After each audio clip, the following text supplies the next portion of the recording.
Bonjour les Nokian, c'est Nicolas. Je voulais vous présenter, c'est un chargeur sans fil universel QI, recharge par induction par mobilefun.fr.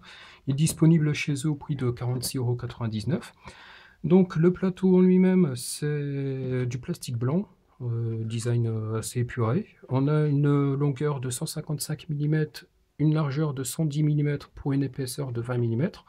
Le plateau en lui-même est solide. On aura les 4 coussinets antidérapants. Niveau caractéristiques techniques, on est sur de 19 volts en sortie de 500 mA. Donc je vais vous expliquer le principe de la recharge par induction. C'est que derrière ce sigle ici se cache une bobine. Donc une bobine, ça va être un fil de cuivre qui est enroulé. Il y a deux bornes, une borne plus, une borne moins. On branche ça, ça va faire une différence de potentiel électrique aux bornes qui va créer un champ électromagnétique dans cette bobine. Donc on imagine le champ électromagnétique qui sort, il va être récupéré par la bobine qui est dans le Lumia 920, qui va retransformer ça en courant pour ainsi charger votre batterie. Donc on est sur du 500 mA, il faut savoir que cette technologie-là va créer une perte, déjà en elle-même de 10%, mais en plus la protection en plastique ici, plus la coque du Lumia 920, va encore entraîner une autre perte. Donc on peut calculer par rapport à un transfo classique Nokia filaire, c'est qui débite du 1000 voire 1200 mAh. Là on est sur du 500 mAh, donc le calcul est vite fait, il faudra environ 2 fois plus de temps pour charger votre Lumia 920.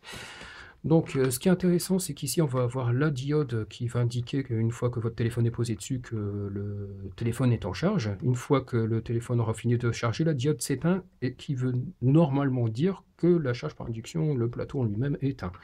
On a bien sûr la source d'alimentation protégée par ici un aimant. Bon, ça c'est pour un antiparasite en fait. Donc je voulais venir sur l'aspect justement, est-ce que quand le plateau de charge est éteint, donc LED allumé, est-il réellement éteint? Alors c'est très simple, comme s'il s'agit d'un champ électromagnétique, je prends ma boussole, je la pose dessus, bon là on voit ça bouge pas. Par contre, si je m'approche, je me mets sur la zone, le cercle, si je suis bien le cercle, on voit que l'aiguille est attirée. Je me mets au milieu, là, elle est carrément folle. Donc, le plateau n'est pas éteint. Les anciens téléphones, on disait veuillez débrancher votre chargeur pour économiser l'énergie. Ici, ça ne sera jamais d'accord. Il ne faut pas s'amuser à débrancher le chargeur d'un plateau alors que c'est fait justement pour simplifier la vie.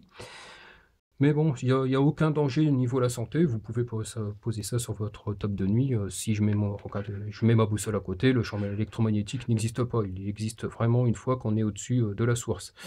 Donc voilà, n'hésitez pas à me poser des questions, que ce soit sur le plateau de charge en lui-même, que sur la technologie par induction en elle-même.